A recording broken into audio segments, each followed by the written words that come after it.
Llamo Fernando. Soy originario de un poblado cercano a la sierra, donde los cerros parecieran vigilar cada movimiento que uno hace. Crecí escuchando historias de mi abuelo, que durante su juventud trabajó en labores de vigilancia en las torres que se construyeron hace años para observar posibles incendios forestales y, en temporadas de problemas con maleantes, alertar a las comunidades. En ese entonces, cada torre servía como un puesto discreto para vigilar los caminos y senderos. Mi abuelo siempre describía esas estructuras como sitios solitarios, donde el silencio a veces resultaba más inquietante que cualquier ruido del bosque. Ahora soy yo quien va a contar algo que aún me cuesta poner en palabras. Decidí compartirlo porque muchas personas, al escuchar rumores acerca de movimientos extraños en aquellas torres, piensan que son inventos o exageraciones de la gente que vive en lo alto de las montañas. Para mí, ya no hay duda de que algo real y sumamente peligroso se esconde detrás de aquellos muros de tablones envejecidos, levantados sobre sólidos pilotes de madera. No es nada sobrenatural, ni algo tan simple como ladrones escapando de la policía. Lo que presencié va más allá de cualquier historia de abuelitos. Siento que contar cada detalle podría ayudar a otros a tener cuidado. Nunca se sabe cuándo o dónde un simple turno de vigilancia puede volverse en contra de uno. Hace un par de años, me contrataron para vigilar una torre restaurada que se alzaba en medio de un claro, cerca de un bosque de pinos que bordea una brecha hacia otra comunidad. Yo necesitaba el empleo y aquel pago me venía bien. El puesto se encontraba lejos del pueblo, así que todas las tardes me preparaba. Compraba víveres en la tiendita de Doña Alicia, famosa por sus chiles en vinagre y quesadillas. Partía en una vieja camioneta destartalada, manejando por caminos de terracería llenos de baches. A un lado de la brecha pasaba un arroyo pequeño que, en época de lluvias, podía crecer lo suficiente como para dejarme varado. Era mi rutina diaria. La torre tenía unos 10 metros de altura y estaba construida con troncos sólidos y un techo de lámina oxidada. Arriba, en la plataforma, se encontraba un catre sencillo y una pequeña caja de herramientas para reparaciones menores. Todo estaba rodeado de un barandal de madera algo inestable, donde con cuidado uno se sostenía para observar la sierra. Desde ahí se podía ver el camino principal que conectaba con el mercado municipal, a donde bajaba la gente los fines de semana para surtirse de frutas, verduras y carne fresca. Esa vista daba la impresión de que uno podía controlar la región con solo asomarse, pero al mismo tiempo producía la sensación de estar demasiado expuesto. Mi encargo consistía en permanecer toda la noche en la torre y, al amanecer, bajar a mi casa para entregarle un reporte al comisario municipal, don Rubén. Solo debía avisar si veía luces extrañas, vehículos sospechosos o cualquier cosa que alterara la tranquilidad. Durante mi primera semana, todo fue más bien monótono. El viento entre los árboles, los grillos al anochecer y la luz de mi lámpara de pilas que, con cada hora, parecía reducir su potencia. Me acostumbraba a la rutina de subir a la plataforma con mi comida, amarrar mis herramientas y pasar el rato intentando no quedarme medio dormido. La situación cambió inesperadamente una noche de viernes, justo cuando comenzaron las fiestas patronales en el pueblo cercano. Esa noche, llegué un poco más tarde de lo habitual porque me detuve en la carnicería a comprar unas piezas de arrachera para el fin de semana. El cielo estaba nublado y amenazaba con una lluvia leve.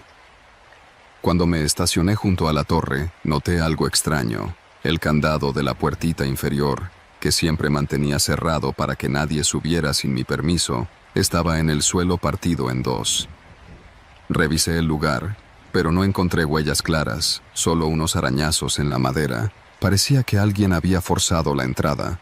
Por suerte, nada faltaba de mis cosas, al menos a simple vista. Subí con más cautela, intentando escuchar cualquier ruido dentro de la estructura.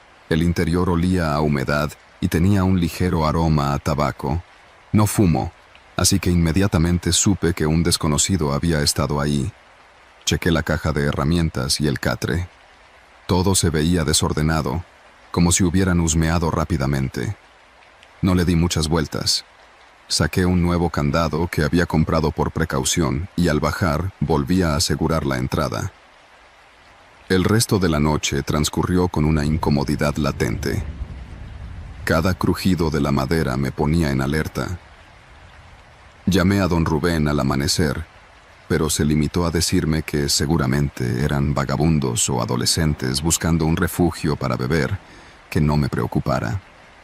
Al día siguiente me vi obligado a comprar un reflector más potente en un local que solía surtir a los ganaderos de la región. También adquirí una bocina pequeña para poner música y no sentirme tan aislado. De vuelta a la torre, intenté dejar todo más protegido, con un cerrojo adicional y un par de tablas atravesadas. Sin embargo, algo continuaba inquietándome. No lograba explicarlo del todo, pero parecía como si los árboles mismos murmurasen cuando caía la noche. Transcurrieron varias jornadas tranquilas hasta que un suceso me hizo entender la gravedad de la situación. Eran cerca de las 2 de la madrugada y me encontraba recostado en el catre, sin pegar el ojo. De pronto, escuché un golpe sordo en la base de la torre, como si algo pesado hubiera topado contra la madera. Apagué mi lámpara y me agaché para espiar por los huecos del piso. Tenía una vista parcial del suelo. Vi una sombra escurridiza moverse alrededor. Intenté acercar la luz de mi nuevo reflector, pero la sombra se deslizó rápidamente hacia la maleza. Me quedé un rato inmóvil, cerciorándome de que no volviera. Al bajar al amanecer, no encontré huellas definidas, solo pisadas confusas entre el lodo. Lo que siguió fue peor. Empecé a notar que desaparecían pequeñas cosas. Un destornillador de la caja de herramientas, un guante de látex que guardaba para caso de emergencias, una libreta vieja donde apuntaba detalles del clima. Era como si alguien entrara cuando no estaba y se llevara artículos insignificantes. Informé nuevamente a las autoridades locales, pero me respondieron que no tenían suficientes elementos para custodiar la torre de manera constante. Me sentí desprotegido, contando apenas con mi linterna y un machete que guardaba por precaución. Fueron noches en las que los rumores en el pueblo hablaban de un grupo de fascinerosos que se escondía en los cerros. Otros decían que era gente dedicada al tráfico de algo turbio, pues recientemente se habían visto camionetas lujosas pasar por la brecha. Una tarde, antes de subir de nuevo, me abastecí en la tienda de don José, donde compré atún enlatado y galletas saladas. Don José me preguntó si era verdad que en la torre se escuchaban pasos por las noches. No quise alarmarlo, así que me hice el desentendido. Pero algo en su mirada me dio a entender que no era el primero que sospechaba de movimientos extraños en la zona. El cielo pintaba un atardecer rojo y las nubes parecían dispuestas a largar un aguacero. No podía faltar a mi puesto, así que fui manejando con cuidado por el camino empedrado hasta la torre. Esa noche, la soledad pesaba más que nunca. Cerré con llave el acceso y me atrincheré detrás de una tabla gruesa que puse a modo de tranca. Estaba intentando escribir en una nueva libreta, tratando de anotar los eventos inusuales, cuando un ruido metálico me dejó congelado. Venía de la parte de abajo, donde guardaba el bidón de agua. Mi primer pensamiento fue que se había volcado, pero al asomarme me di cuenta de que alguien lo había rodado varios metros a fin de que cayera al barranco cercano. Esa persona conocía el terreno y sabía cómo mantenerse fuera de mi campo de visión. Agarré mi machete y me asomé por el barandal. Alcancé a distinguir una figura oculta tras los matorrales. Intenté apuntarle con el reflector, pero se retiró velozmente, dejándome con el corazón latiendo a toda prisa. A partir de esa noche, la rutina ya no existía. Empecé a notar que la plataforma crujía en ciertas secciones a pesar de que yo me quedara inmóvil, como si alguien se moviera debajo de la torre, con la intención de hacerme sentir su presencia. Preparé un silbato y un cuchillo extra. Pensé en llevar un perro, pero el lugar era demasiado reducido. Además, no quería arriesgar la vida de un animal. Pasaron 2 o 3 noches con la misma tensión. Golpes leves, sombras fugaces, ruiditos como de ramas tronchadas, cuando la luna se ocultaba tras las nubes. En un momento dado, mi desesperación me empujó a instalar pequeñas trampas alrededor de la base. Latas colgadas con alambre y pedazos de vidrio para desperdigar ruido cuando alguien pasara. Nada sirvió, pues quien anduviese ahí era cuidadoso. Nunca escuché las latas tintinear ni el crujir de vidrios. Tenía la impresión de que se burlaba de mí, de que conocía cada uno de mis movimientos. Verificaba cada mañana las trampas, encontrándolas intactas. Cierto día, ya cansado de la tensión y del insomnio, hablé con mi amigo Gerardo, un muchacho que se dedicaba a cuidar un potrero junto al río. Le pedí que me acompañara durante un fin de semana, para poder vigilar entre 2 y no sentirme tan acorralado. Planeamos quedarnos en la torre, turnándonos para dormir. Gerardo subió conmigo esa noche, llevando un par de sándwiches y un termo de café. Desde que llegamos, notamos el ambiente extraño. El viento traía un olor a leña húmeda y algo más que no lográbamos identificar. Revisamos todo y nos dispusimos a mantenernos alerta. Gerardo se quedó con el machete, mientras yo vigilaba con la linterna y el reflector. Durante las primeras horas no pasó nada relevante. Sin embargo, cerca de la medianoche, escuchamos un leve susurro que pareció surgir de la parte baja. Apagué la linterna para tratar de precisar la fuente, mientras Gerardo permanecía inmóvil. Fue entonces cuando algo produjo un golpe seco en los largueros, un solo impacto que resonó en toda la estructura. Al encender la lámpara, apuntamos hacia la escalera y alcanzamos a ver cómo alguien descendía corriendo, con pisadas ágiles y ligeras.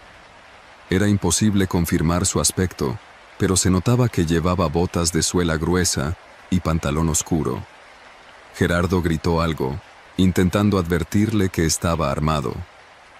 Al no recibir respuesta, bajamos con un cuidado extremo.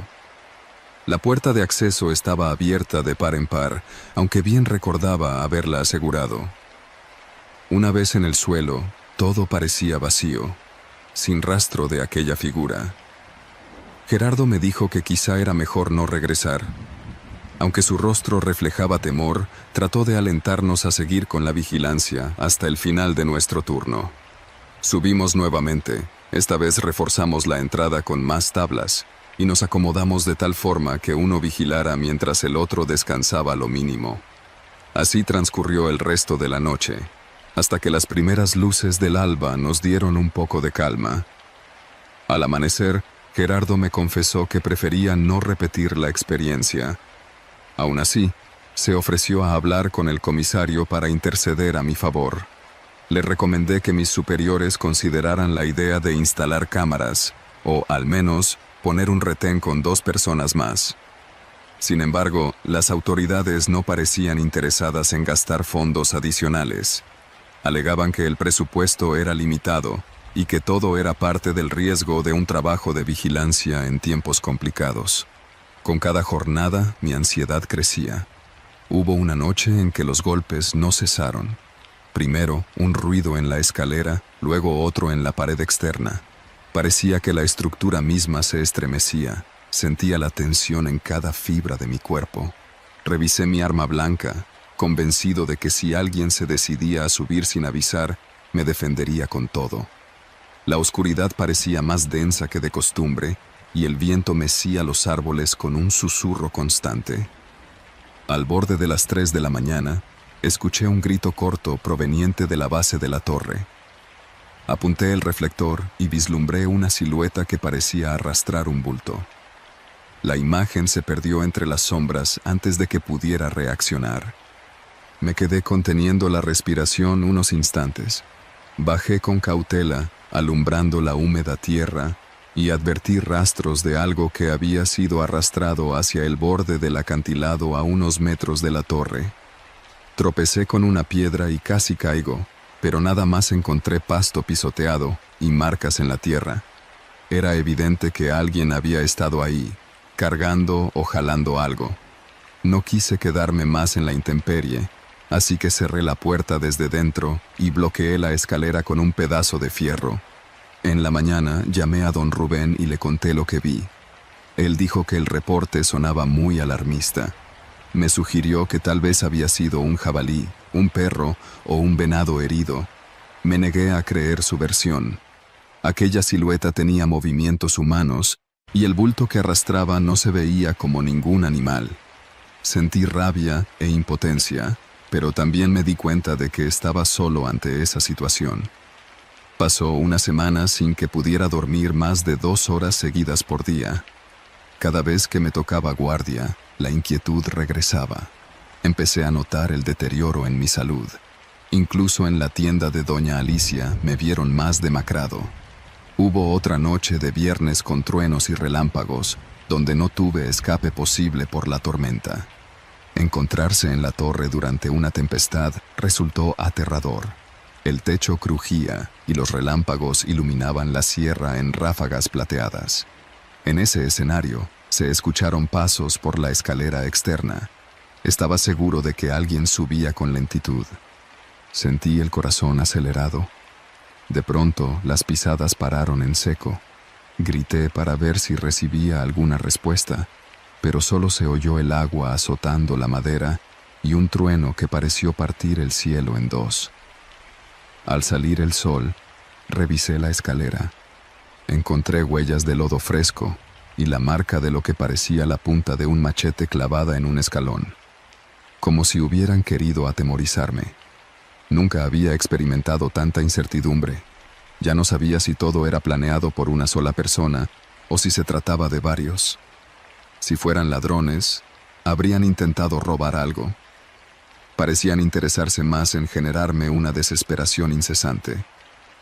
A medida que las semanas avanzaron, empecé a notar que, en ciertas mañanas, había rastros de comida tirada cerca de la base, cáscaras de fruta, envolturas de galletas. Jamás encontré a nadie de frente, pero supe que merodeaban sin descanso. Algunas noches, el silencio se hacía más ensordecedor que cualquier bullicio. El crujir de la escalera, el roce de algo con la madera, ese tipo de sonidos me acompañaban de forma constante. Sentía que cada sombra en la distancia podía ser un enemigo. Uno de los últimos sucesos que me obligó a reconsiderar mi estadía ocurrió pasada la medianoche. Me disponía a cerrar la lopeta de la trampilla en el piso de la plataforma y escuché algo. Era un murmullo, como si 2 personas hablaran con voces muy bajas. Mi lámpara ya no tenía buena pila, así que apenas podía alumbrar. Cuando reuní el valor para mirar por un espacio entre los tablones, vi 2 figuras paradas cerca del tronco que servía como pilar principal. Tenían ropas oscuras y parecían llevar mochilas. Conversaban en un tono tan bajo que no alcancé a entender sus palabras. Se quedaron ahí unos segundos y luego una de ellas levantó la vista hacia mí, directo a la rendija. Apagué en automático la linterna, pero para ese momento ya sabía que me habían visto. Permanecí agachado, conteniendo la respiración, hasta que percibí que se alejaban. Por la mañana, en el lodazal de la entrada, encontré la marca de neumáticos recientes. Eran de una camioneta pesada. Regresé a casa con la convicción de que mi vida corría peligro. Decidí renunciar, cansado y asustado. Hablé con el responsable del programa de vigilancia. Me dijo que buscaría un reemplazo. Hasta ese momento no había entendido la dimensión de lo que ocurría en esa zona del bosque. Pensé que al salir de la torre, todo terminaría. Sin embargo, al empacar mis cosas y despedirme de la estructura, me sentí observado. Era una sensación distinta, como si hubieran estado pendientes de mis planes y no quisieran que me fuera tan fácil. Tomé el camino hacia el pueblo, empujando la camioneta que, para colmo, se atascó en el lodo. Cuando logré avanzar, ya era de noche. Transitaba por una vereda muy estrecha, rodeada de matorrales, con la única iluminación de los faros viejos. Iba angustiado, pendiente del retrovisor. Por un instante, creí ver un par de luces detrás de mí, como si un vehículo me siguiera a distancia. Encendí la lámpara interna, revisé el espejo, pero no distinguí nada con claridad. Aceleré, a pesar de los baches que ponían en riesgo la suspensión. Con las manos sudando sobre el volante, rogaba por llegar pronto al poblado. Mientras avanzaba, percibí un ruido súbito contra la carrocería. No supe si era una rama o una piedra arrojada. Reducir la velocidad no era opción, porque mi única prioridad era poner la mayor distancia posible entre esa torre y yo. Al fin alcancé la calle principal de la comunidad. Nadie me esperaba afuera. Las luces en algunas casas ya estaban apagadas. Logré estacionarme frente a una tienda cerrada. Sentí las piernas temblar al bajarme. No tuve el valor de mirar atrás.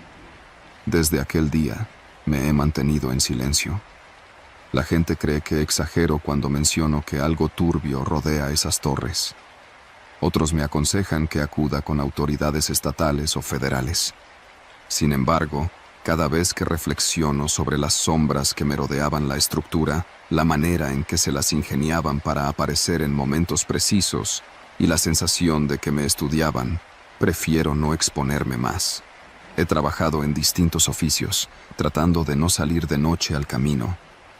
Me mantengo cerca del centro del pueblo, en lugares concurridos, evitando los parajes solitarios donde uno no puede pedir ayuda en caso de necesidad. Hace poco, supe que la torre sigue en funciones, con guardias eventuales. Algunas personas dicen que las cosas están más tranquilas. Otras, en cambio, aseguran escuchar historias similares a la mía, con testimonios de golpes extraños y apariciones de gente desconocida que no parece interesada en robar, sino en controlar el territorio. Nadie sabe con certeza para qué. Se han hallado fogatas recientes y restos de comida en rincones apartados del bosque. La última vez que pasé con la camioneta cerca de ese camino, sentí una opresión en el pecho, como si todavía, detrás de cualquier arbusto, pudiera agazaparse alguien vigilando el tramo, pendiente de mis pasos. No intenté acercarme a la torre. Observé a lo lejos la silueta alta y silenciosa, como un testigo mudo que guarda secretos. El rumor en el viento me hizo pensar que no hay forma de saber quién me rodea entre los troncos oscuros, o si es el mismo grupo que me persiguió, esperando un momento propicio para acercarse de nuevo. A estas alturas, cada noche puede ser la última para quien ose subir y permanecer en esa plataforma. Tal vez estén planeando algo, quizá ya no. Lo cierto es que prefiero no comprobarlo. He compartido lo que viví para que quien visite esa torre sepa a qué atenerse. Nadie está a salvo cuando las personas que acechan no muestran su rostro ni sus intenciones y se mueven en la oscuridad con tanta facilidad. En un sitio donde las ramas del bosque y las tablas viejas crujen al unísono, es imposible distinguir si un simple ruido de la noche es natural o si hay alguien acercándose, cargando quién sabe qué propósito. Y si llegan a alcanzarte, nadie podría escucharte en medio de tanta inmensidad. La torre sigue en pie, rodeada de pinos y senderos escondidos.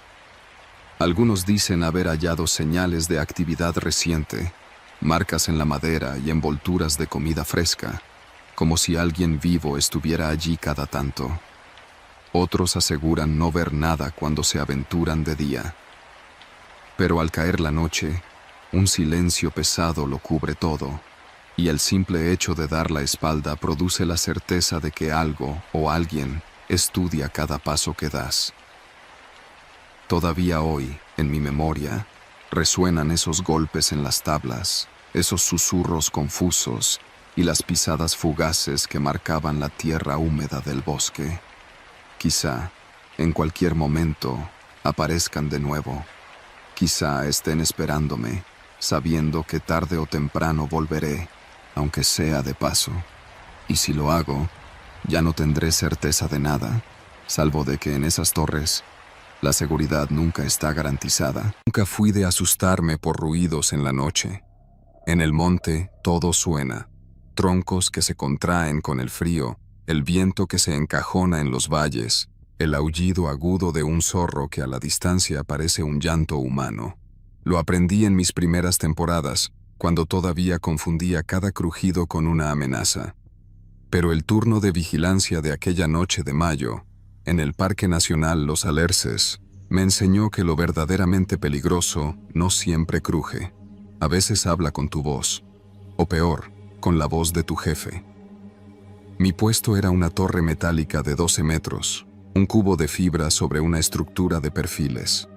No era de las altas, porque la loma ya te regalaba altura natural. Estábamos en un filo secundario, entre Coihués y Ñires, con vista parcial al espejo oscuro del lago. Adentro, lo de siempre, radio VHF, una portátil de respaldo, un anemómetro barato con caprichos, un termómetro pegado a la ventana, un catalejo, un mapa plastificado con microperforaciones donde clavábamos alfileres de control y un viejo Osborne Firefinder que sobrevivía por pura terquedad de los veteranos. Teníamos además una cámara térmica fija al este, regalo de un proyecto de cooperación, y una móvil chica fijada a la baranda, apuntando a la escalera. Mi rutina era simple: parte meteorológico a cada hora en Canal 1, chequeo del perímetro con la térmica, giro lento del catalejo para cazar un penacho sospechoso y el registro en el cuaderno. Esa noche el parte era amable. 6 grados Celsius, humedad alta, viento calmo. El forestal de base, Marcelo, había quedado de guardia en la casilla de Villa Futalaufken, a 40 y pico de kilómetros, y 2 brigadistas dormían en la cuadrilla, listos por si algo se encendía. La idea, como siempre, era que nada se encendiera. A las 00:17 sonó la radio con ese chasquido que hace la estática cuando alguien pisa el PTT desde lejos. «Base a Torre Alerces, Leo». La voz era de Marcelo. Reconocería ese acento cordillerano en un aeropuerto. «Torre Alerces copia», respondí. «Todo tranquilo. Aviso de turismo nocturno fuera de horario. 2 luces moviéndose por sendero Lago Kruger, altura del kilómetro 5. Si ves algo raro, canta». No era raro encontrar gente pasada de hora que quería ver el cielo limpio. Lo anoté y seguí con lo mío. La cámara fija no marcaba calor significativo. Hacía frío y el bosque, en la pantalla, era una alfombra de grises. A las 00:43, de nuevo la radio. Mismo chasquido, misma voz. «Base a Torre Alerces. ¿Podés confirmar que tenés la puerta de abajo abierta?» Fruncí el ceño. La puerta de abajo, una reja liviana al pie de la escalera, se dejaba sin traba por protocolo de refugio, sí, pero yo siempre la calzaba con una piedra para que no golpeara con el viento. «Afirmativo», dije. «Está sin traba, calzada. Manténela así, y cualquier movimiento en la escalera, avisa». Recibido. Me pareció un pedido raro, pero venía de base. No le di vueltas. Hice un barrido con la térmica hacia el este, donde nacía el sendero. Nada, solo manchas tibias de troncos que habían tomado sol durante el día. A la 1:12 la térmica marcó un calor pequeño a nivel de suelo, entre los ñires. Un punto, quieto. Podía ser un zorro, un perro cimarrón. Subí el zoom. La mancha vibró y se desplazó 1 metro. Luego se apagó, como si se hubiera tapado con algo. Tomé el catalejo por costumbre, aunque en esa oscuridad era inútil, y sentí el primer pellizco en el estómago. La radio saltó sola, sin el chasquido previo, como si ya estuviera abierta. «Torre Alerces», abrí la puerta. «Te mandamos apoyo», dijo Marcelo, seco. Miré el reloj. 1 hora 14 minutos. No habíamos pactado nada. El protocolo era claro: no abrir a nadie sin contacto visual o identificación.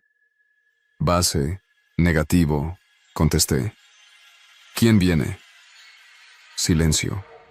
Luego, el mismo timbre, idéntico. Abrí. «Soy yo». No apreté el PTT. El silencio se asentó en la cabina como escarcha. Pegué la oreja a la ventana. Abajo, apenas, un murmullo de hojas. Nada más. La térmica del este seguía plana. Cambié a la cámara chica de la escalera. En blanco y negro asomó la baranda, la chapa, los escalones metálicos. Vacío. Respiré. Quise convencerme de que estaba paranoico. Abrí el cuaderno para anotar la hora y el diálogo, y entonces la radio volvió, esta vez con el chasquido correcto de siempre. «Base a Torre Alerces, Leo», contesté. «Leo». «¿Me llamaste recién?» «Negativo. Estoy con la ronda de papeles». «¿Todo bien?» Miré la radio como si pudiera devolver la mirada. O había alguien más con el mismo tono y la misma manera de pronunciar, o la propagación de aquella noche nos estaba jugando una mala pasada. En la cordillera, las radios a veces rebotan raro, se mezclan con taxis chilenos, con camioneros braceros que vienen por la 40. Pero esto no se sentía a rebote, se sentía a copia. «Recibido, base. Tuve un audio extraño. Te aviso si se repite». Corté y volví a la escalera. Nada. El puntero del anemómetro se movió apenas, indeciso. Por puro reflejo me aseguré de que el cerrojo de la puerta de la cabina estuviera echado. Lo estaba. Una barra gruesa, pesada, que había aprendido a amar más que a cualquier otra cosa. A la 1:27 oí el primer toc, muy suave. Metal con metal. No era escalón. Era algo en la base, quizá la reja que vibra cuando alguien la toca sin abrirla. Subí el volumen de la cámara de la escalera. La microcápsula que tenía era mala, pero recogía ambientación, nada. Solo viento que, de repente, sí sonaba. El viento, pensé. Siempre el viento. «Torre Alerces, abrí, que me muero de frío». La voz de Marcelo llenó la cabina. «Estoy abajo». Me obligué a respirar lento. «Marcelo, dame tu código», pedí. Una pausa. Y un tono ya no del todo exacto. «¿Qué?» «Tu código de control», repetí, y me escuché a mí mismo más firme. «Si estás abajo, decime el código para abrir». Los códigos existían, pero no los usábamos entre nosotros para cosas banales. «¿Qué estás haciendo, Leo?», me dijo una parte de mí. «Algo que no te enseñaron, pero que ahora mismo te salva», me respondió otra. «Abrí», dijo la voz, sin enojo, plana, y cortó. Pasé al canal 3, que usábamos de respaldo y muy a veces. Llamé a base. Marcelo tardó en responder con la misma pausa somnolienta de siempre. «¿Otra vez?», dijo. «No estoy abajo de ningún lado, Leo. Y si lo estuviera, tendríamos que haber coordinado». «¿Qué escuchaste exactamente?», se lo conté, apuntando cada minuto. «Hace una cosa», sugirió. «Cambia a subtono 5. Voy a hacer lo mismo. Y guarda silencio de radio. Si alguien está tanteando, lo vamos a obligar a mostrar los dientes». No era lo más ortodoxo, pero el manual no cubre todas las grietas. Cambié el subtono. De golpe, el éter se volvió limpio, como si hubiese apagado un ventilador mal calibrado. Apagué también la térmica un minuto y la volví a encender para resetear. Subió, calibró, quedó en 0. El bosque regresó a su lana de grises. A la 1:41, una luna pálida asomó entre los coihues. La luz hizo un rectángulo en el piso de la cabina. Me descubrí sentado en el borde de la silla, con los hombros tensos. La cámara de la escalera seguía empeñada en darme un cuadro vacío. Pensé en bajar, en confirmar con mis ojos la reja calzada. Y entonces escuché pasos. No sobre la escalera, junto a la torre, en la gravilla. Paso leve, como de suela blanda. 2. 3. Luego, otro toque de metal. Si hay algo a lo que me entrené es a contar. 1, 2, 3 pasos. Pausa. 1, 2. Como si midieran, como si probaran. El vello de los brazos se me erizó cuando vi en la cámara de la escalera una sombra pasar delgadísima, apenas una falta de luz entre dos barras, a la altura del primer descanso. Un borrón. Podía ser un bicho, podía ser cualquier cosa, pero cuando subí el brillo al máximo, vi el error. No había calor, nada. Un cuerpo humano, a 6 grados, te deja una firma tenue en la cámara. Esta sombra no tenía firma. Era una ausencia perfecta, como si trajeran puesto algo que se comiera el infrarrojo, una manta, una lona aluminizada. O simplemente, pensé, un objetivo falso, una lámina colgada de un palo. «Torre», dijo la radio en mi canal nuevo, con un timbre que ya no era exacto y ahora sí sonaba a alguien tratando de sonar como Marcelo. Abrí. «Estás en peligro». Aquello me dio bronca, y la bronca siempre ayuda contra el miedo. Puse la portátil en grabación, apoyé la frente en el vidrio y me hice una promesa pueril. No iba a abrir. No de ese modo. No de noche. No a una voz sin código. La térmica del este marcó de pronto 2 puntos de calor medianos, a 70 metros del sendero. 2 humanos, ahora sí, moviéndose paralelos al trazo, como si hubiesen cortado campo por un atajo pensado. Los seguí con el cursor. Uno se detuvo y se acuclilló. El otro siguió unos metros y se tiró al piso. No llevaban linterna, no llevaban nada visible. Gente que camina en monte sin luz conoce el camino o vino antes de día a memorizarlo. La radio vibró de nuevo. «Torre, subtono 5», confirmá. Era Marcelo de verdad. Lo reconocí en una sola respiración. «Confirmo», dije. 2 firmas térmicas al este fuera de sendero. Uno se tiró en el suelo. Tengo sombras sin calor bajo la escalera y alguien está tratando de copiarte en el canal viejo. Respiró hondo. Me habló más serio. «Quédate adentro. Cerrá y apaga toda luz que no necesites. No respondas a ninguna otra voz. Te mando móvil por camino viejo. 10, 15 minutos. ¿Tenés silbato?» Tenía uno colgado del Osborne. Lo agarré como si fuera un amuleto. Hice lo que dijo. Bajé la intensidad de la lámpara hasta que la cabina pareció hundirse en una penumbra compacta donde el panel apenas flotaba. La torre crujió con el primer hilo de viento. Se oyó otro toque, esta vez más arriba, como si alguien tanteara la baranda. La cámara de la escalera mostró, por un segundo, una forma más ancha cruzando de izquierda a derecha. No tenía calor, pero esta vez sí dejó algo. Una sombra de sombra en la baranda. Una cinta, un hilo, un tramo de tanza que captó la luna. Entendí. Estaban probando. No querían entrar. Querían ver si podían manipular a distancia, si podían enganchar algo del cerrojo, si podían hacer ruido adentro sin tocar la puerta, para que yo abriera. Hubo un susurro, no de radio, humano. Palabras apretadas en la base de la torre, una risa contenida, 2 sílabas que no alcancé a descifrar. El punto de calor del este que se había quedado en cuclillas se levantó. El que estaba en el suelo reptó 2 metros y se quedó quieto. Si eran cazadores furtivos, no venían por huemules, no había por ahí. Si eran ladrones de madera, ¿para qué la torre?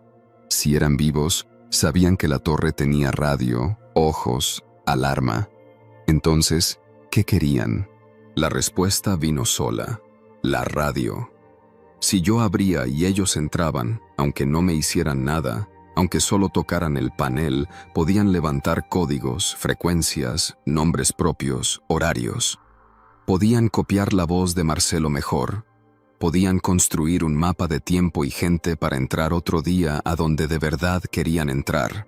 Al galpón de la cuadrilla, al depósito de herramientas, al guardaganado de algún poblador. Todo empezaba conmigo abriendo una puerta.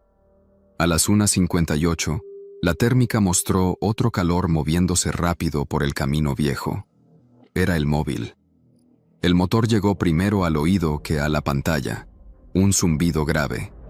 Los puntos del este se achicaron, encorvados, y se perdieron entre los árboles. La sombra en la escalera desapareció de golpe, como si alguien hubiese recogido una caña de pescar. Y entonces se oyó, por primera vez, un paso en el primer escalón. Esta vez con calor. Humano. Verdadero. Un golpe firme en la reja. «Parque Nacional», gritó una voz nueva. Identificación visual. Encendí la luz exterior un segundo y la apagué. Vi krill de brillo en insignias, cascos amarillos, una linterna peinando el aire. Abrí el cerrojo con la mano trabada. Me tembló igual. 2 brigadistas subieron, no rápido, con ese paso práctico de quien ya subió 100 torres. Fede, lo conocía, asomó primero y me miró como se mira a alguien que estuvo quizá 10 minutos más en el borde de lo que debía. «No abras a nadie por radio nunca más», dijo, sin tono de reto, solo de dato. «Aunque te juren el DNI». Bajamos. Al pie de la torre, en el suelo, recogimos 3 cosas: un tramo de tanza con un mosquetón chico, la mitad de una manta de supervivencia, de esas aluminizadas, arrugada, y un walkie de juguete, de esos que venden en ferretería para obra, con la carcasa abierta y una batería pegada con cinta. No podía pisar mi frecuencia, pero podía parecer que pisaba algo. De la sombra de sombra en la baranda, colgaba todavía un pedazo de cinta aisladora. «Vinieron a medirte», dijo Fede. «A ver qué haces cuando la voz correcta te pide algo incorrecto». Vinieron a medirme. Se me quedó clavado como astilla debajo de la uña. No eran fantasmas, ni sombras imposibles en el techo. Eran tipos con tiempo, paciencia y una precisión que hacía ruido porque no les temblaba el pulso. A las 3:10, ya con el móvil estacionado cruzando el camino como barrera, llegó Marcelo. Subió sin apuro, como siempre, y me dio un mate. Lo tomé con manos todavía húmedas. Miró los hallazgos en el piso como si fueran piezas de museo. «La voz fui yo», dijo, antes de que yo preguntara. O mejor dicho, fui yo. Hay grabaciones mías dando indicaciones enteras en cursos y simulacros. No es difícil cortar, encadenar, limpiar un poco el ruido. Con eso y un disfraz de radio de obra te pueden confundir una noche fría. ¿Y por qué acá?, pregunté. Acá no hay nada para robar. Acá tenés lo que abre lo que sí, contestó. Confianza. Si abrís sin ver, estás regalando el parque entero. Hicimos el acta, sacamos fotos. Fede marcó en el mapa los puntos térmicos que yo había visto y una patrulla peinó, a pie, los alrededores hasta el amanecer. No encontraron a nadie, solo huellas tenues, suelas blandas, un paquete de tabaco húmedo y 2 colillas recién apagadas. El lago, al fondo, se volvió de plomo y luego plateado. A las 8, el monte era otra cosa, y yo también. Tenía sueño, sí, pero una clarividencia áspera en la nuca, como quien sale de un examen largo y sabe cuáles preguntas respondió bien y cuáles no. Esa tarde, Marcelo redactó una circular de 2 páginas que después circuló por todo el distrito. Modificamos el protocolo. Prohibido abrir sin identificación visual, obligatorio cambiar subtonos si hay duda, registro de voces en biblioteca con etiquetas de uso interno. Los viejos al principio refunfuñaron. Tanta cosa para 4 vivos. Pero a la semana otro vigía de la zona norte reportó algo parecido. Voces, pedido de apertura, sombras sin calor. Ese segundo intento abortado nos cerró la boca a todos. Hay miedos que te sobreviven como cicatriz. No me quedó miedo a la noche ni al bosque, ni a los ruidos, ni a los ojos que brillan cuando el catalejo atrapa una lechuza. Me quedó una alarma nueva, más difícil de explicar. El miedo a lo que se parece a lo verdadero. A una frase con la entonación exacta, a un timbre apenas desplazado. Lo que te pide que hagas lo de siempre, pero 1 minuto antes. Lo que se mete en tu protocolo y lo usa contra vos. Sigo en la torre. Sigo amando el silencio después del parte de las 2 y el vapor del mate pegado al vidrio. Sigo clavando alfileres en el mapa como si con eso pudiera sostener el bosque con las manos. Pero ahora, cada vez que agarro la radio, me repito en voz baja una contraseña que no está en ningún papel y que solo entiendo yo. Mira primero, responde después. La puerta de abajo sigue sin traba, como ordenan las normas. La mía, en cambio, pesa un poco más que antes y me gusta que pese, sí. Porque algunos monstruos no necesitan fuerza para entrar. Les alcanza con que vos les abrás. Me llamo Martín y soy guardabosques en la Sierra de Durango. Te comparto mi historia porque todavía me despierto en las noches con el recuerdo vívido de aquellos días. Y siento la responsabilidad de advertir a quien quiera escucharme sobre lo que puede suceder cuando uno se adentra en territorios a los que debe aproximarse con más cuidado. No busco fama ni compasión, solo deseo que mi experiencia sirva de lección acerca de los peligros reales que acechan en parajes agrestes y poco explorados. Desde que era niño, crecí rodeado de montañas y bosques de pinos. Mis padres tenían un pequeño huerto en la comunidad de Santa Lucía, donde cosechábamos maíz, calabaza y frijoles para nuestro consumo. Cada fin de semana, mi papá me llevaba a caminar por los senderos aledaños a nuestra casa. Él solía contarme historias de la gente que habitó la sierra antes que nosotros, y me hacía prometer que siempre haría lo posible por cuidar de la naturaleza. A mí me fascinaban los pinos y los robles que se alzaban orgullosos más allá de los cerros. También me gustaban las historias de viejos arrieros y cazadores que se adentraban en lo profundo del bosque para buscar leña y carne fresca, y regresaban con anécdotas sorprendentes. Cuando crecí, conseguí una plaza como guardabosques en esa misma área natural, cumpliendo mi sueño de trabajar al aire libre y devolver un poco de lo que me había sido dado en mi niñez. Mi labor consistía en vigilar la integridad del bosque, asistir a los cazadores con los permisos adecuados, proteger la fauna silvestre y prevenir la tala ilegal.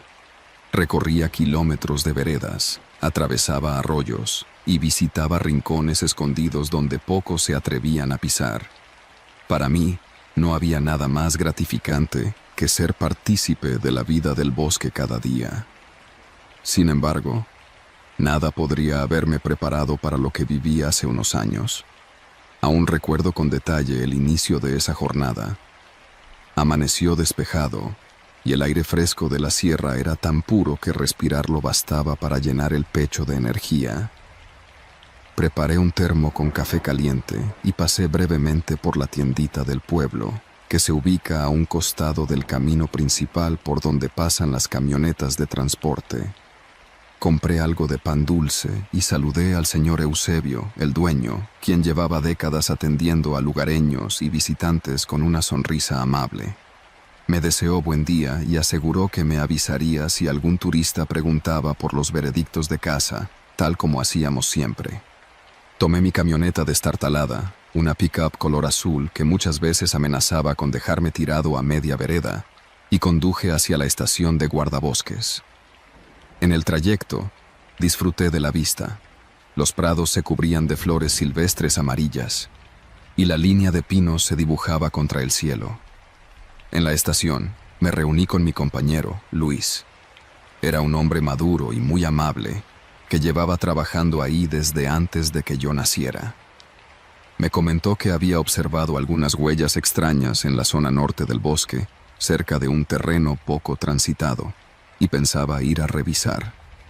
Me pidió que lo acompañara, pues le preocupaba que esa área pudiera ser blanco de cazadores furtivos o taladores ilegales, gente que solía operar lejos de los caminos principales para no levantar sospechas. Salimos cerca del mediodía. Teníamos que caminar un largo trecho, puesto que la camioneta no podía acceder a ese lugar. Nada parecía fuera de lo normal al principio. Los troncos estaban intactos, y la maleza crecía sin ser alterada. Después de unos cuantos minutos, comenzamos a notar basura dispersa. Envolturas de comida instantánea, botellas de plástico y pedazos de tela, lo que dejaba en claro que alguien había estado ahí sin respetar el entorno. Nos molestó ver esta clase de rastro, pues la sierra solía ser un espacio limpio y cuidado por la gente local. Decidimos seguir esos indicios con la esperanza de encontrar al responsable. Ya avanzada la tarde, llegamos a un claro rodeado de pinos altos. Luis me señaló unos rastros en el suelo. Era una especie de senda mal definida, como si varios pares de botas hubieran aplastado la maleza de forma desordenada.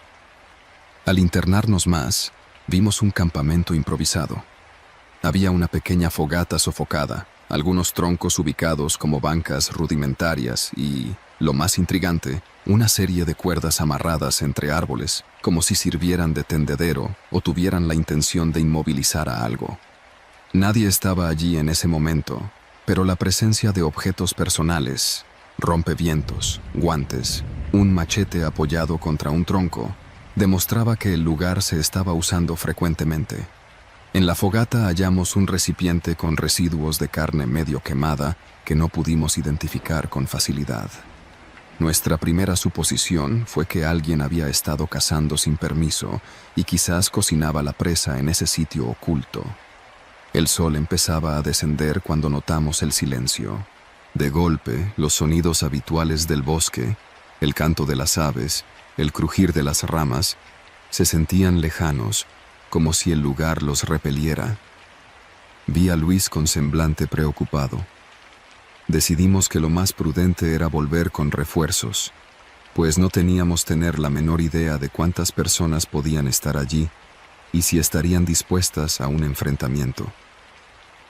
Nos pusimos en marcha de regreso, dejando el campamento atrás. Fue entonces cuando escuchamos un ruido seco entre los árboles. Detuvimos el paso esperando ver un venado o un coyote asustado, pero no vimos nada, solo silencio. Avanzamos con cautela y el bosque parecía habitarse de sombras que, aunque seguramente no significaban nada sobrenatural, en ese momento nos causaban una inquietud enorme. El aire pareció espesarse. Luis y yo nos comunicábamos con señas y susurros, tratando de no alertar a nadie. Avanzamos unos metros y otra vez sentimos que algo se movía. Me di vuelta y no logré distinguir ninguna presencia humana. Luis me hizo un gesto para apurar el paso. Caminamos en dirección a nuestro campamento base, pero el cansancio y la falta de luz nos dificultaban la orientación. En la sierra, una vez que el sol se oculta tras las montañas, la penumbra nos atrapa con rapidez. Por fin, llegamos a un pequeño arroyo que reconocimos. En ese punto solíamos reunir al ganado extraviado con la ayuda de los productores locales. Decidimos montar ahí una pequeña fogata de emergencia para pasar la noche, porque continuar en la oscuridad implicaba el riesgo de perdernos o incluso sufrir una caída en las barrancas cercanas.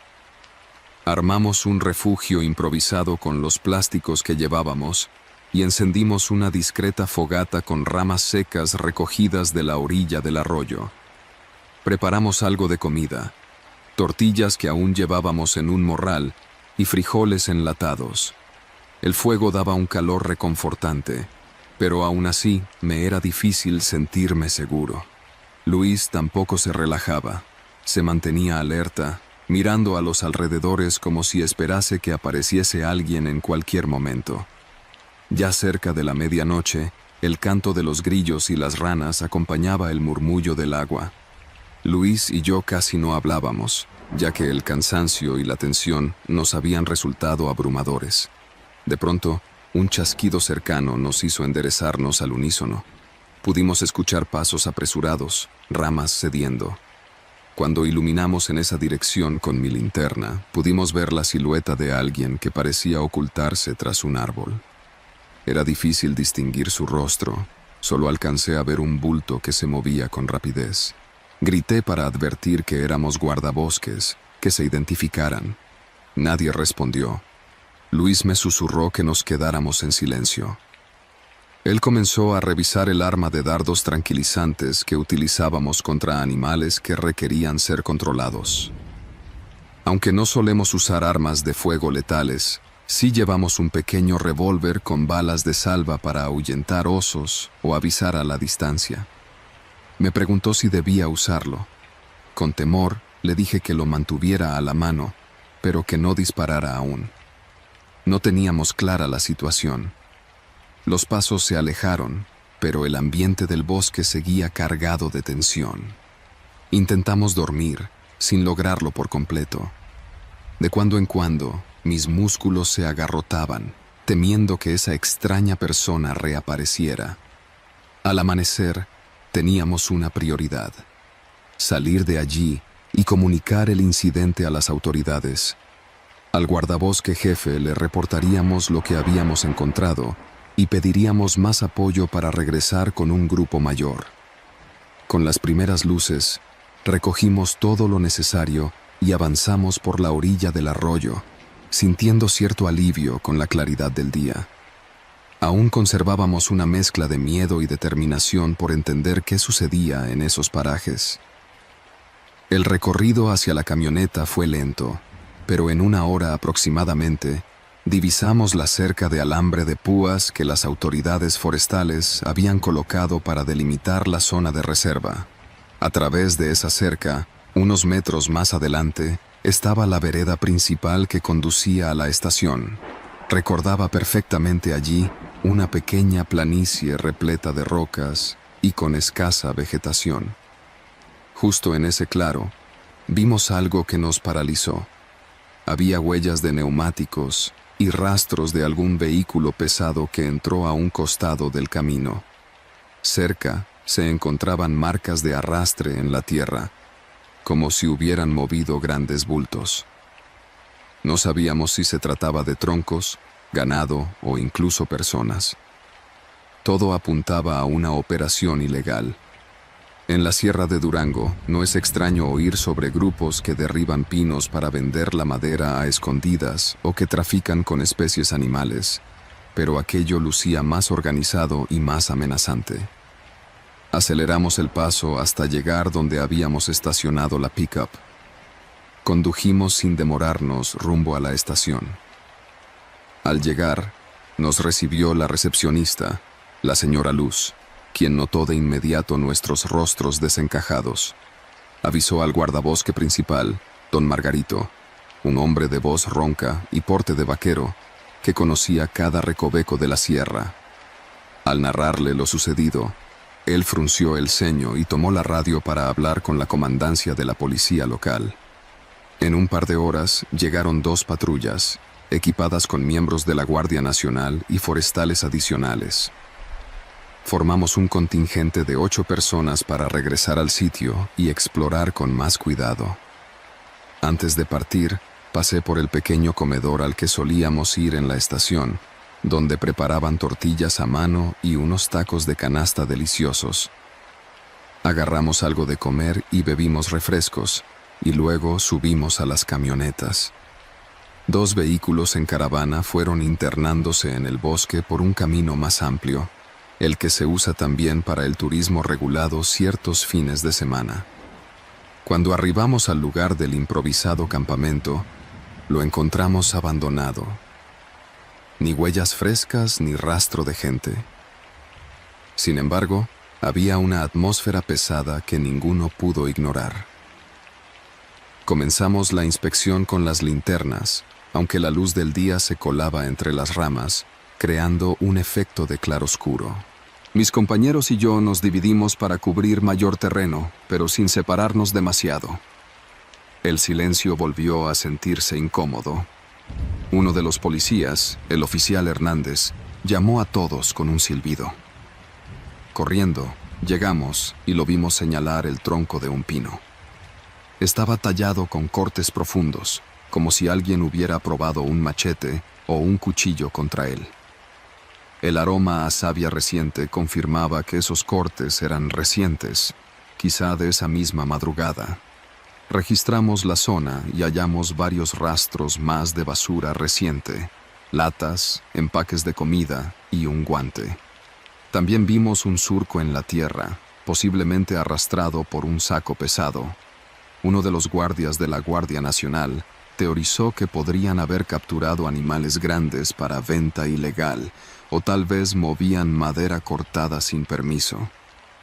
El equipo decidió mantenerse en el área y organizar patrullajes nocturnos.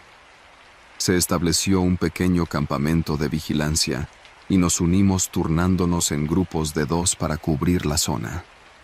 Esa noche me apunté con Luis para la primera guardia.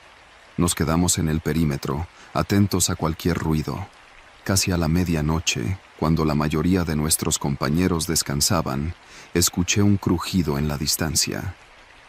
Miré a Luis, y él asintió. Lo había oído también. Avanzamos con cautela por el sendero que rodeaba aquel pinar. Nuestra linterna enfocaba la maleza. En cierto momento, atisbamos una tenue luz moviéndose entre la arboleda, como si alguien llevara otra linterna o lámpara. Nos acercamos con cuidado, preparando nuestras armas no letales. Sin embargo, la luz se apagó de golpe. Empecé a sudar frío y a cuestionarme seriamente si estábamos frente a un grupo peligroso de narcotala o incluso algo peor. Luis y yo nos acercamos más y distinguimos vagamente varias siluetas. Alguien cargaba un bulto que parecía pesado. Mi compañero apuntó su lámpara y gritó identificándose. Solo escuchamos ruidos de gente corriendo. Sentimos un golpe sordo tras nuestras espaldas y en la confusión retrocedimos. De inmediato enviamos una señal por radio para pedir refuerzos. En cuestión de minutos se unieron a nosotros 2 policías y otro guardabosques, pero no logramos capturar a nadie. Quienes estuvieran allí se movieron con rapidez admirable y la espesura del bosque facilitaba su huida. Durante las siguientes noches, continuamos la vigilancia. Se intensificaron las rondas, se instalaron cámaras trampa estratégicas y se restringió el acceso a visitantes. Varias jornadas después, al revisar las cámaras, vimos imágenes borrosas de hombres encapuchados portando herramientas pesadas, probablemente motosierras, y también algo que parecía un arma larga. No había duda. Eran taladores ilegales y estaban respaldados por gente peligrosa que no dudaría en enfrentarse a balazos en caso de sentirse acorralados. Para mí, todo se convirtió en una pesadilla.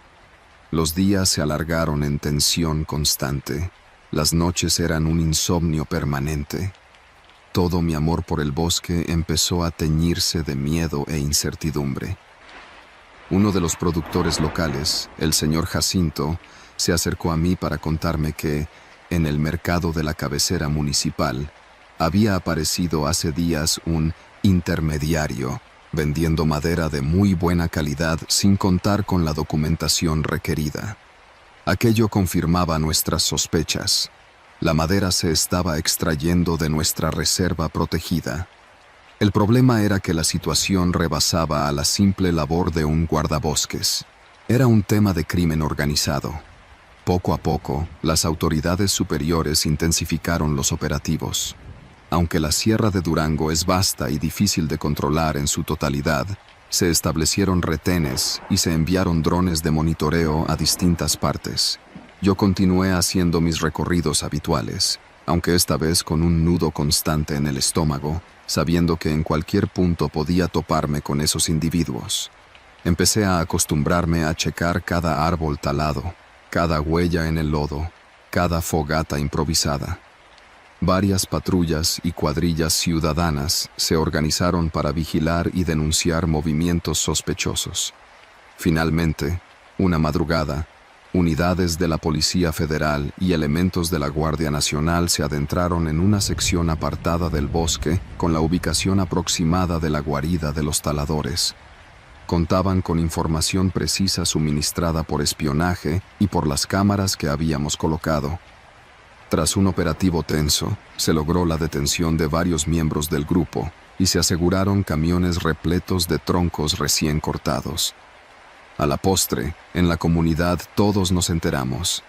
Ese era un grupo delictivo dedicado a la explotación ilegal de la madera y a otras actividades ilícitas. Algunos escaparon, pero la mayor parte del grupo fue desmantelada. Sin embargo, no todo terminó en un final feliz. El bosque sufrió daños considerables, con grandes claros donde ya no se alzaban árboles, y una sensación de inseguridad quedó tatuada en quienes participamos. Para mí, esta experiencia dejó claro que el verdadero horror no siempre proviene de lo sobrenatural, sino de la ambición y la crueldad humanas, que pueden demoler nuestro entorno y dañar la paz de las comunidades. Aún hoy, cuando recorro la sierra que tanto amo, voy con cuidado, no solo para proteger a la naturaleza, sino también para cuidarme de quienes no tienen reparo en destruirla por unos cuantos pesos. He contado esta historia para que la gente entienda que, en las montañas y en los bosques que rodean nuestro país, hay peligros que superan la simple imaginación. Vi con mis propios ojos how el silencio del bosque puede romperse por la maldad de ciertos hombres. Como guardabosques, llevo esta cicatriz psicológica que me recuerda que el trabajo de cuidar la naturaleza no solo se trata de amar los árboles y la vida silvestre, sino de enfrentar agresiones reales. Esta es la razón por la cual comparto mi vivencia. Ojalá sirva para que otros comprendan la importancia de valorar y defender nuestros paisajes, y para mantenernos alerta ante las amenazas que, lamentablemente, son demasiado humanas y posibles. Si has escuchado mi narración hasta el final, no huyas de la naturaleza, pero sí respétala. Si algo aprendí es que, a veces, nuestra especie puede ser el peor monstruo rondando en la oscuridad del bosque. Hoy sigo siendo guardabosques en la Sierra de Durango y, aunque cada tanto relevo el recuerdo de esas noches tensas, continúo con mi misión. Paso a paso, siembras un arbolito, limpias un arroyo, vigilas un sendero y, con un poco de suerte, nuestros hijos o nietos podrán disfrutar de este patrimonio que nos pertenece a todos. Vale la pena arriesgarse por algo tan valioso, aunque el precio sea cargar con el temor de lo que pueda haber entre los árboles, acechando en la penumbra mientras cumplimos con el deber de proteger lo que amamos.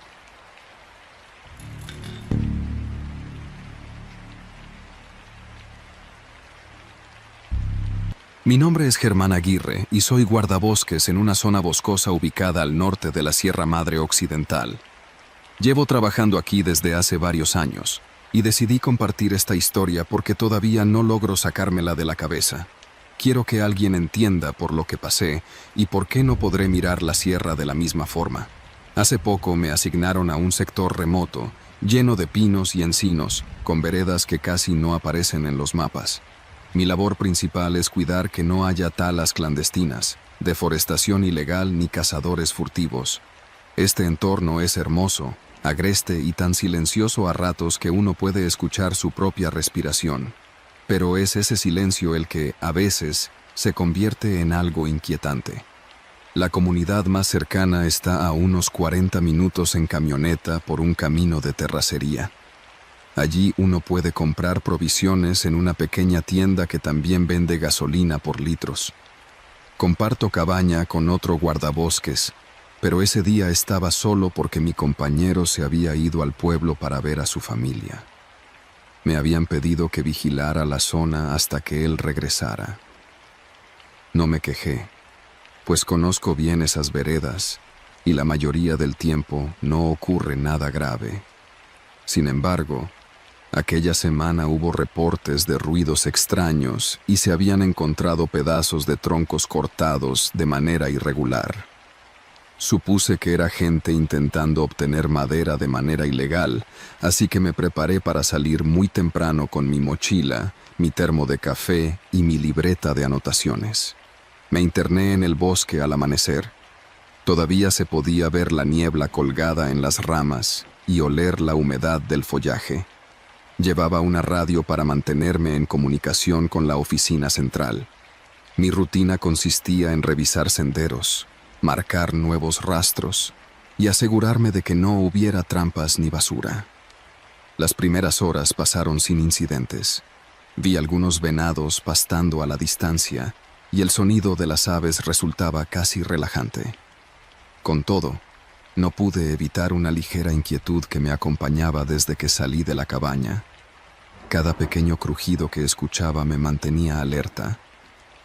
Ya casi al mediodía, detecté en la distancia un golpeteo metálico muy tenue.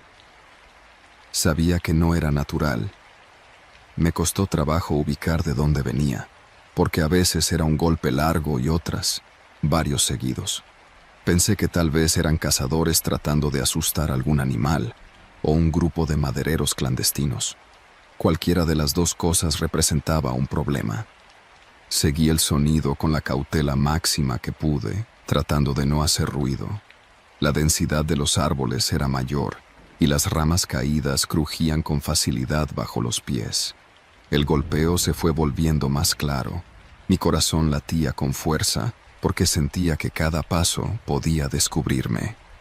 Me acercaba a lo que sonaba como un lugar en plena actividad. De pronto, al traspasar un grupo de pinos, divisé un claro en el bosque. Allí encontré algo que no me esperaba. 2 camionetas estacionadas, con la pintura llena de lodo, y un grupo de hombres que no reconocí. Llevaban herramientas para cortar troncos y parecían tener una especie de campamento improvisado. Me oculté detrás de un árbol grueso para observar. Ese grupo había cortado varios troncos de manera rudimentaria. Noté trozos de madera regados y un olor a combustible crudo que salía de un contenedor abierto. No vi indicios de motosierra, sino hachas y sierras manuales. Ese método tal vez buscaba no llamar la atención por el ruido. Eran unos 5 hombres, todos recios y con miradas duras. Se les notaba que no iban a retroceder si alguien los confrontaba. Yo estaba ahí, solo, con mi radio y un cuchillo que tenía para emergencias. Sabía que no podía simplemente salir a llamarlos a rendir cuentas. Lo más prudente era reportar la ubicación y pedir refuerzos. Intenté llamar por la radio en voz muy baja. El problema fue que no conseguía señal estable. Solo salía estática y un sonido intermitente. Pensé en retroceder un poco para volver a la última zona donde sí tenía recepción, pero un ruido cercano me hizo girar de improviso. Código 1. Alguien estaba subiendo por la misma vereda por la que yo había llegado. Sabía que si me descubrían, corría un riesgo serio. Además, con la radio sin función, estaba realmente aislado. El crujido de las hojas me indicó que otra persona se acercaba. Me agaché lo más que pude tras un tronco caído y contuve la respiración. Entre los arbustos, vi a un sujeto de estatura media, vestido con pantalones de mezclilla manchados de tierra, botas gastadas y una gorra. Llevaba un rifle colgado del hombro, aunque parecía más preocupado por encontrar algo que por vigilar alrededor. Dio unos pasos, movió un poco las ramas y regresó con los otros hombres. Por fortuna, no me descubrió. En ese momento, comprendí que no se trataba solo de taladores clandestinos. Posiblemente estaba frente a un grupo armado. Mi prioridad era salir de allí sin que notaran mi presencia y buscar ayuda. Regresé sobre mis pasos con cuidado, rogando que el viento no cambiara ni se llevara mi olor o mis movimientos hasta ellos. Cuando estuve a una distancia segura, eché a trotar entre la maleza, intentando que los sonidos de mi carrera fueran absorbidos por el bosque. Cada arbusto, cada roca, cada raíz podía delatarme si me caía o si hacía demasiado ruido. Después de unos minutos que me parecieron eternos, encontré una pequeña zanja donde me agaché para tratar de conectar la radio de nuevo. Jugueteé con la antena y con la frecuencia, pero el aparato se negaba a captar la señal. Si no lograba comunicarme, tendría que llegar por mis propios medios hasta la cabaña o, de ser posible, a la carretera principal. Hice un recuento mental de la distancia, aproximadamente unos 5 kilómetros hasta la cabaña, y luego media hora más en la camioneta para llegar al camino hacia el pueblo principal, donde sí podría llamar a las autoridades. Emprendí la marcha creyendo que todo iría bien. Sin embargo, no había contado con que, quizá, alguno de esos hombres había notado señales de mi presencia, huellas, ramas rotas o mi olor. A la media hora de avanzar, me pareció escuchar voces a lo lejos, aunque no alcancé a distinguir palabras concretas. Seguí moviéndome con rapidez. El sudor me caía por la frente y bebía de mi cantimplora a pequeños sorbos para no desperdiciar el agua. Cada paso era un riesgo, porque el terreno estaba lleno de hojarasca y piedras sueltas que crujían. Empecé a sentir la ausencia de sombra al internarme en una zona más despejada. Era un paraje con matorrales dispersos y algunos árboles, pero con menos densidad que la parte más boscosa. Eso podía jugarme en contra porque sería más visible. Nada más avanzar unos metros noté la silueta de alguien parado encima de una formación rocosa. Instintivamente me eché al suelo, convencido de que esa persona podía divisarme si me movía demasiado. Estuve ahí, casi al ras de la tierra, por lo que se sintieron como minutos eternos. Cuando alcé un poco la vista para tratar de confirmar si me habían visto o no, descubrí que el sujeto llevaba algo parecido a binoculares.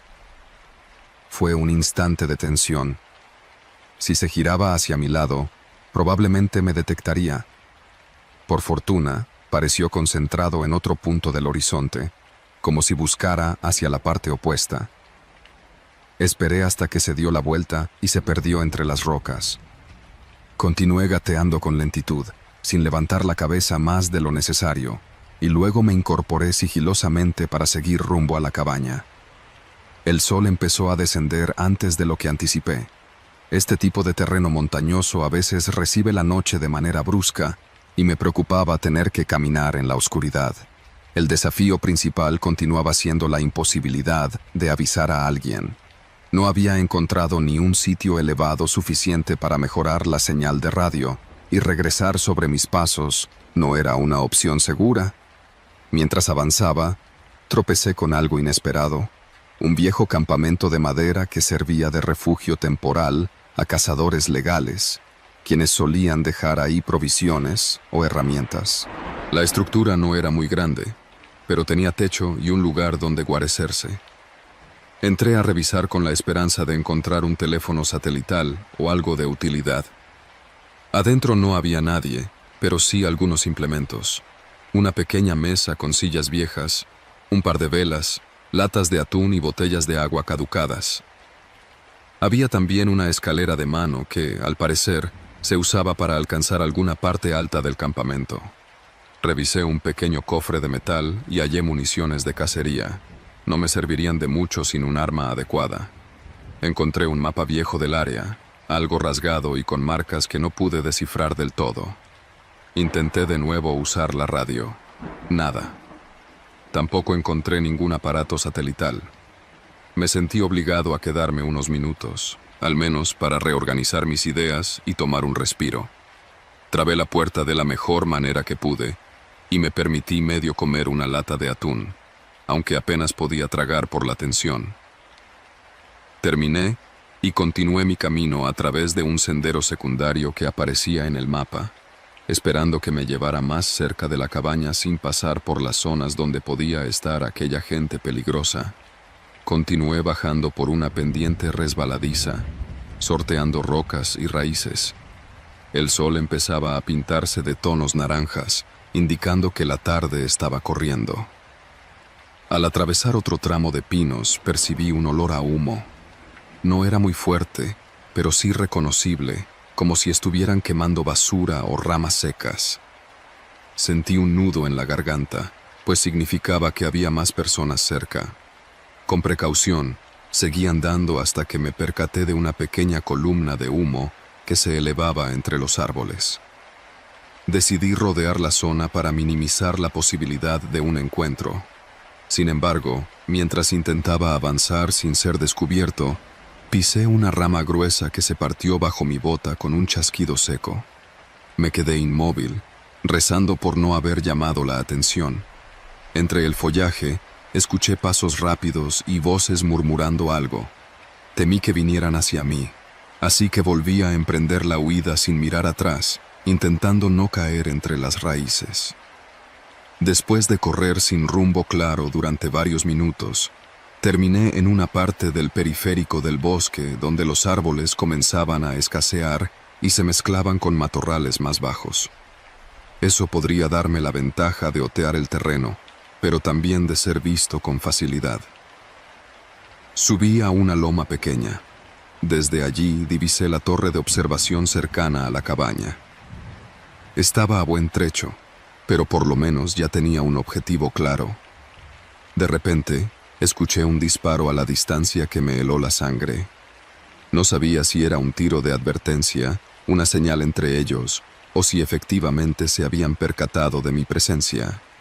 Apreté el paso, descendí de la loma con el viento soplando en mi contra y crucé un riachuelo casi seco, saltando entre piedras cubiertas de musgo.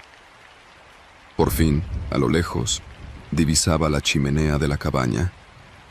Sabía que ahí no habría un ejército esperándome, pero al menos tendría acceso a mi camioneta para escapar y dar aviso a las autoridades en el poblado. Mantener el sigilo se volvió más complicado. Corría casi a toda prisa, con el pulso desbocado. Seguí evitando las zonas despejadas para no convertirme en un blanco fácil.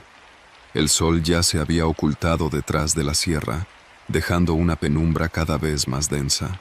El camino se volvía casi invisible, pero conocía lo suficiente la ruta para orientarme por la disposición de los árboles y ciertas rocas características. Cuando por fin llegué a la cabaña, me abalancé contra la puerta. Entré y verifiqué que todo estuviera en su sitio. De inmediato busqué mi radio base, la cual era más potente que la portátil. Para mi sorpresa y horror, no funcionaba. Parecía que alguien había manipulado la antena o desconectado los cables. No tuve tiempo de revisar detalles. Corrí a la camioneta y, al girar la llave, escuché un par de giros de motor ahogados. Revisé el tanque. Estaba casi vacío. Recordé que mi compañero había mencionado que se llevaría un poco de gasolina para el generador del pueblo. Quizá se la gastó.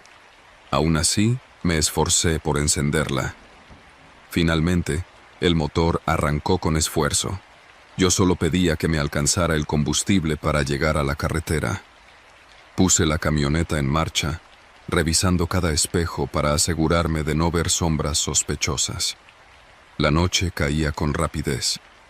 Avancé por el camino de terracería. Los faros apenas iluminaban la brecha polvorienta. Sabía que necesitaba llegar al pueblo más cercano, donde estaba la tienda que vendía gasolina por litros, y también podía encontrar un teléfono. En unos minutos, sentí que el motor empezaba a toser, como si se fuera a apagar. Reducí la velocidad, rezando que no se vaciara el tanque antes de llegar, mientras las piedras golpeaban la carrocería con cada bache. Eventualmente, el motor se apagó por completo. La camioneta quedó detenida en mitad del camino, sin luz alrededor. Intenté darle marcha un par de veces, pero solo escuché el sonido seco del motor negándose a arrancar. No había más remedio que continuar a pie. Bajé y tomé mi linterna, la cual emitía un haz de luz medio débil. Con ella iluminé el camino, esperando no encontrarme con nadie. Oía mi propio pulso en las sienes. El bosque se convertía en una masa oscura, y cada matojo podía albergar a alguien escondido. Continué avanzando un buen rato, sin ver nada ni a nadie, guiándome por mi memoria y la poca luz de luna. Más adelante, alcancé a distinguir las débiles bombillas de un poste de luz cerca de la carretera principal. Ese poste solía iluminar la curva que conducía hasta el pueblo. Aceleré el paso, ya con un ligero temblor en las piernas por el agotamiento. Al llegar a la orilla del asfalto, vi un camión que se aproximaba lento. Le hice señales con la linterna. Se detuvo. El chofer era un señor mayor que llevaba costales de maíz para el mercado del pueblo.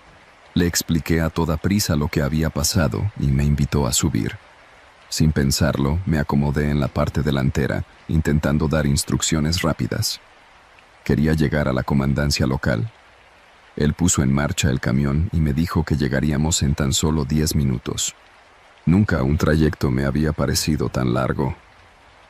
Cuando por fin arribamos al pueblo, pude hacer la llamada al destacamento de la policía estatal.